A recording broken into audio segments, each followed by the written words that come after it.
మెదడు నరముల సంబంధిత వ్యాధులతో బాధపడుతున్నారా? కర్నూలు, హైదరాబాద్, చెన్నై, బెంగళూరు వంటి నగరాలకు వెళ్లకుండా ఇప్పుడు మన పొద్దుటూరులోనే ఈ సమస్యల పరిష్కారానికి అందరి కోసం స్థాపించబడింది వెంకటారాధ్య న్యూరో కేర్. మా అడ్రస్ డోర్ నంబర్ 9/397 ఈశ్వర గ్యాస్ ఏజెన్సీ పక్కన, హోమాస్పేట, పొద్దుటూరు, కడప జిల్లా. మా ఫోన్ నంబర్ 8519901459.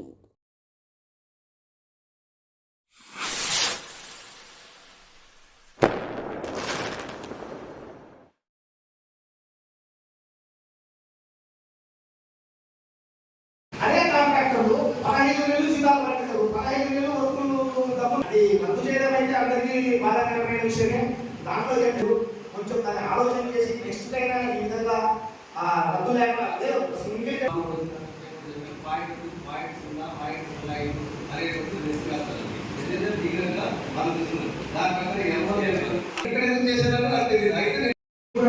చెప్పండి. దాన్ని కౌన్సిల్ మీటింగ్ తెచ్చి దాన్ని ఏదైనా ఆలోచన చేద్దాం సార్. వదులుకొని కొత్త సంవత్సరానికి వరకు ఎక్కడికైనా సరే పోయి చూద్దాం రండి. ఏ సందులో పోయినా ఇదే సమస్య. మా వాళ్ళు పెద్ద కాలువలో మందులు పడి చనిపోతున్నాయి. అవి తీయడానికి మనుషులు పోవడంలే. వాసనతో వాళ్ళు ఎట్లా ఉంటారో కూడా తెలియడం లేదు. అన్నం తినడం లేదమ్మా, వాంతికి వస్తుందని చెప్తున్నారు వాళ్ళు. వీరి మటుకు పలకడం లేదు. ఒక్క మాట కానిది, ఒక్క మాట సమస్య కాదు, పొద్దుటూరు సమస్య. మనం బోర్లు పెట్టుకోవడం కాదు, స్వచ్ఛ ఆంధ్ర, స్వచ్ఛ భారత్ అని. పొద్దుటూరు కూడా స్వచ్ఛంగా ఉండాలా. ఎక్కడుంది స్వచ్ఛంగా? మందులు బట్టి ఎన్ని రోజులైంది కాలువలో. శాంతి ఎస్ఎస్ ఎవరు ఇప్పుడు? ఎవరమ్మా? ఇంటికి రా ఉన్నాయి దోమలు. టౌన్ ఎస్ఎస్ జ్వరాలు రావా? మనుషులు సావరా? టౌన్ ఎస్ఎస్ ఎవరో లేపండి. క్లీన్గా ఉందా లేదా, ఆడ మనం చేసే పని సక్రమంగా ఉందా లేదా అనేది ముఖ్యం. మేము నలుగురిని పెట్టాం. ఈ కుక్కల్ని నాకు వేరే వాళ్ళు అది కాదు. ఆడ మీరు మాకు చెప్పినట్టు మేము ప్రజలు చెప్పలేము. వాళ్ళు వచ్చి ఏమని చెప్పాలి? వాళ్ళు వేరే వాళ్ళంటే వాళ్ళు తర్వాత చెప్తారంటే అంటే వాళ్ళు వింటారా? మాకు ఇబ్బంది ఉంటేనే చెప్తారు కానీ వాళ్ళు. అది మనకు ఒక సమస్య ఏంటి అనేది తెలుసుకోవాలమ్మా. కమిషనర్ కాకుండా దగ్గర చూపించాలి సార్. మీరు మీ మాటలు పోయి తిరగండి, మీకు తెలుస్తుంది ప్రజల సమస్య ఏంటి, ఎట్లా ఉన్నారు, వాళ్ళు ఏం అడుగుతున్నారు అని. వాళ్ళు ఏమంటున్నారు చెప్పడం లేదు, మీకు చేయించడం లేదు అనుకుంటున్నారు. మేము అడుగుతానే ఉన్నాము ప్రతి నెల. ఇంతకుముందు వేరే కమిషనర్ గారు ఉన్నారు, ఆయన పోయినానికి మళ్ళీ కొత్త ఆయన వచ్చినాడు. ఈయనకు చెప్తా ఉంటాము, పొద్దుటూరు మటుకు ఏ మార్పు లేదు. ఒక సంవత్సరం కింద ఉండే పొద్దుటూరు ఇప్పుడు లేదు. అప్పుడు స్వచ్ఛంగా ఇంటి దగ్గరకు వచ్చి చెత్త తీసుకుపోయేవారు, ఇప్పుడు తీసుకోవడం లేదు. ఎక్కడన్నా చూడు, వాళ్ళు తీసుకొచ్చి ఆ కాలంలో వేస్తారు. ఎందుకు మనం తీసుకుపోవడం లేదు? వాళ్ళకు తప్పు లేదు. మనం మీరేనా చేస్తున్నారు? ఈ గవర్నమెంట్ ఇచ్చినాక ఆ చెత్త డబ్బులు పెట్టద్దు, మేమే కట్టామన్నారు. ఎవరు పట్టలేదు, చెత్త తీసుకుపోవడం లేదు. రోగాలు పొద్దుటూరు నిండు ఉంటాయి. చెప్పండి.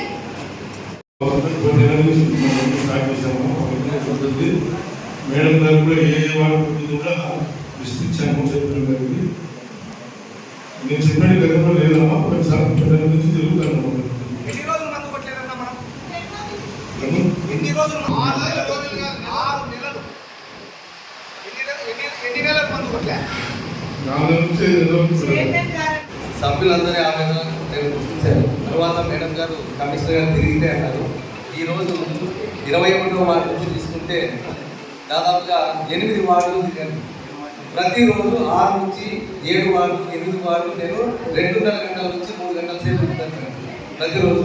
నేను తిరిగేది ఎందుకంటే నేను ఎక్కడెక్కడ ఎవరెవరు ఉన్నారో అని చెప్పేసి టచ్ చేస్తూ నేను వెళ్తుంటాను మేడం. ఎందుకంటే కొన్ని నాకు కంప్లైంట్స్ వస్తాయి మేడం. మేడం నేను చెప్తాను మేడం, ప్లీజ్ వినండి సార్ మీరు వినండి. 2 మినిట్స్ ప్లీజ్, 2 మినిట్స్ వినండి. నేను ఉదయం కూడా నాకు కంప్లైంట్స్ వచ్చింది, కానీ ముందు రోజు నేను ఎక్కడైనా విజిట్లో టౌన్లో తిరిగినప్పుడు లిఫ్ట్ కాకుండా ఉన్న ఏరియాలో కానీ ఫోన్ల ద్వారా వచ్చిన సమాచారం మా ఏరియాలో తీయలేదని వచ్చిన సమాచారం మేరకు కానీ నేను ఒక వార్డు గురించి ఎందుకంటే నాతో పాటు నా ఉన్నటువంటి అటెండరు వీళ్ళు తప్ప నాతో ఎవరు ఉన్నారు. నేను ప్రత్యేకంగా మీకు ఒక ఆర్డర్ ఇచ్చి లేకపోతే మీకు వార్డు వస్తున్నారని చెప్తే తప్ప నా దగ్గరికి అర్థం రాదండి. ఎందుకంటే నా దగ్గరికి వీళ్ళని తీసుకుంటే అక్కడ పని ఎండకపోతుందనే ఉద్దేశంతో ఎక్కడ వర్కర్స్ అక్కడే ఉండాలని నిన్న ఏఈలు కూడా చెప్పానండి. 5 మంది ఏఈలు ఈరోజు పంపించేశాను. మీ వార్డులో మీరు ఉండండి, నేను మీ వార్డులోకి వచ్చాక ఫోన్ చేస్తాను, మీరు అక్కడ మాత్రం నాకు అటెండ్ కావాలని అని చెప్పాను. ఎవరి వాళ్ళు అందరూ నా చుట్టూ ఉంటే పని అక్కడ హెల్డప్ అయిపోతుంది, ఎవరు ఉండరనే ఉద్దేశంతో చేయడం జరుగుతుంది. ఇక మన శానిటేషన్ ప్రక్రియ ఏ విధంగా జరుగుతుందంటే ఉదయం 5:30కి ఎప్పుడైతే మనకి బస్సు వేసి డ్యూటీకి వెళ్తారో మొట్టమొదటిగా ప్రధాన రహదారులు, తర్వాత ఏవైతే చిన్నగా ఒక వార్డుకు సంబంధించి ఒకరు లేక ఇద్దరు కాలువలు తీసేవాళ్ళు ఇద్దరు ఉంటారు వర్కర్స్, వాళ్ళు స్వీపింగ్ అవుతుంది. ప్రధాన రహదారులు ఇవన్నీ స్వీపింగ్ అయిన తర్వాత 7:30కు డోర్ టు డోర్ కలెక్షన్కి వెళ్తారు. 7:30 డోర్ టు డోర్ కలెక్షన్ వెళ్ళిన తర్వాత ఆ తీసుకొని వచ్చి ఎక్కడైతే పాయింట్స్ ఉన్నాయో ఆ పాయింట్స్ దగ్గర తీస్తారు. ఈ ఒక్కొక్కసారి ముందు రోజు సాయంకాలమే ఏదైనా బ్రేక్ డౌన్ అవ్వడం కానీ ఏదైనా ఇతరత్ర కారణాల వల్ల కానీ ఆ ప్రాంతంలో వర్కర్స్ లేకపోవడం మూలంగా కానీ ఎక్కడైనా ఉంటే ముందు లిఫ్ట్ చేస్తారు. తర్వాత 10:30 నుంచి 11 దాకా ఉదయం పూట 2 టైమ్స్, మధ్యాహ్నం పూట కూడా వెళ్తే మధ్యాహ్నం పూట కూడా ఒకటి నేను లిఫ్ట్ చేస్తే నేను వచ్చిన తర్వాత చేస్తున్నాను. ఇది కాకుండా ఎవరైతే మన కమర్షియల్ ఏరియాకు 2-3 ట్రాక్టర్లు ప్రత్యేకంగా పెట్టి కమర్షియల్ వాహనాలు వాళ్ళు ఎందుకంటే రోడ్డు పైకి కోసి వాళ్ళంతా మెటీరియల్ అంతా మనకి చెత్తంతా రోడ్డు పైకి పడేయడం మూలంగా రోడ్ అంతా మనం క్లీన్ చేసినా కూడా స్వీపింగ్ చేసినా కూడా రోడ్ అంతా ఆక్రమిస్తున్నాయి గాలి పేపర్లు అన్ని వచ్చి. సో దాన్ని బట్టి నేను ఏం చేశానంటే వాళ్ళ కమర్షియల్ వాళ్ళకు వాహనాలు సపరేట్ గా రూట్ వైజ్ పెట్టి పంపిస్తున్నాను. ఇది ఇంకోటి ఏంటంటే ఇక్కడ మనకున్నటువంటి వర్గాల సమస్య ప్రాబ్లం ఉంది. 2 రోజుల నుంచి నేను 50 మంది నేను ఖచ్చితంగా అక్కడ జమ్మల వాళ్ళకి సీఎం ప్రోగ్రామ్ పంపించుకోవాల్సి వచ్చిన ఫంక్షన్. ఈ రోజు అక్కడ పనిచేస్తున్నారు, రేపు పనిచేస్తారు. అంటే ఒక 50 మందిని తీసుకుని అక్కడ పెట్టాలి, 4 సెక్రటరీలు, ట్రాక్టర్లు అక్కడ పంపించాల్సి వస్తుంది. అంటే ఇలా కార్యక్రమాలు ఒకటి. గత 10 రోజుల నుంచి వర్కర్స్ అంతా స్ట్రైక్ లో ఉండడం, 248 మంది వర్కర్స్ మనకు అందుబాటులో లేకపోవడం మూలంగా కూడా ఇది అది సర్దుకోవడానికి మనకు 4-5 రోజులు టైం పడుతుంది. ఎక్కడ కూడా నేను ఇంతకుముందు నేను రాకముందు ఎలా జరిగిందో నాకు తెలియదు. నేను వచ్చిన వెంటనే నేను 12వ తారీఖున ఛార్జ్ తీసుకుంటానే 14వ తారీఖు నుంచి అంటే మండే ఆర్డర్స్ 14వ తారీఖు ఆర్డర్స్ నుంచి నేను ఏం చేశాను, గ్యాంగ్ వర్క్ నేను ఆర్డర్స్ ఇవ్వడం జరిగింది. కానీ ఈ ఆర్డర్స్ సమన్వయ లోపం వల్ల అది 4 రోజులు కోసుకొని 19వ తారీఖు నుంచి గ్యాంగ్ వర్క్ చేస్తున్నాను. గ్యాంగ్ వర్క్ ఎందుకు చేస్తున్నామంటే కూడా అది కూడా చెప్తాను. 3 వార్డులకు 4 వార్డులకు సంబంధించి మనం గ్యాంగ్ వర్క్ ఎందుకు చేయిస్తామంటే ఇక్కడ ఉందండి మీకు 4 gang work division, third division example third division లో 25, 26, 27, 28, 29, 30, 31, 39 ఉన్నప్పుడు మనకు ఒక 23వ వార్డులో 4 వార్డులు అంటే ఒక వార్డులో 4 ఉండొచ్చు, వర్కర్లు 5 మంది ఉండొచ్చు, 6 మేడం ప్లీజ్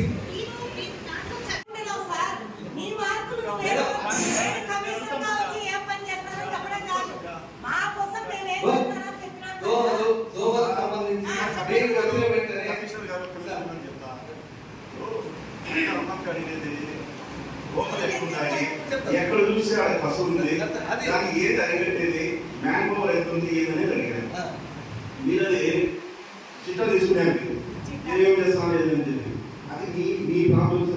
దాంట్లో మీరు సక్సెస్ అయితే ఇంకోసారి ప్రమోషన్ అవుతుంది, మీరు దానికి సక్సెస్ కాకపోతే ఇంకోసారి పోతారు. మాకు కావాల్సింది కాదు, మాకు కావాల్సింది ఏంటి, కౌన్సిలర్లకు మా ప్రజలకు కావాల్సింది ఏంటి, దోమలు అనేది లేకుండా ఎక్కడ పడితే చెత్త ఆ పశువుల్లో పన్నులు ఎక్కువైపోయినాయి.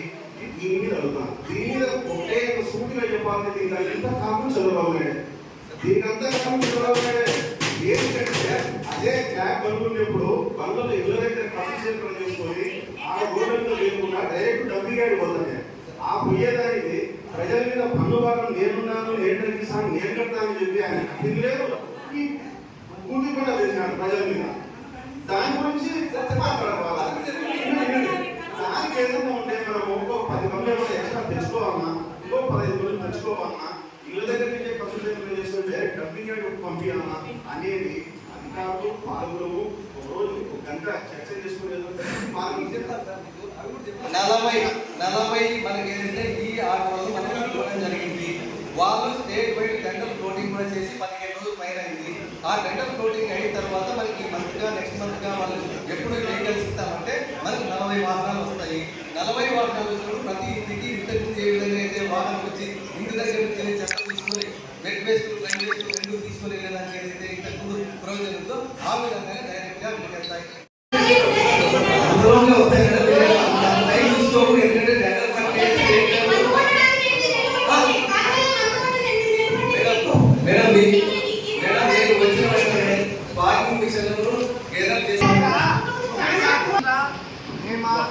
చైర్మన్ అనేది ఇంపార్టెంట్ కాదు సార్.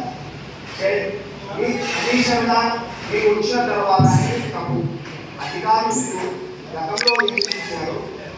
నేను వచ్చిన తర్వాత నేను వచ్చిన తర్వాత 3 నెలలకు 4 నెలలకు కమిషన్లు మార్చుకుంటూ వస్తున్నారు, శానిటేషన్ వాళ్ళు మాట్లాడుతున్నారు, ప్రతి ఒక్కరే నేను అంటే ఇబ్బందిగా ఉంటుంది సార్. అట్లా కాకోకుండా మేము ఏమనుకున్నాము, 6 నెలలు 7 నెలలు మందు కొట్టలేదు, అది ఎవరి తప్పిదం?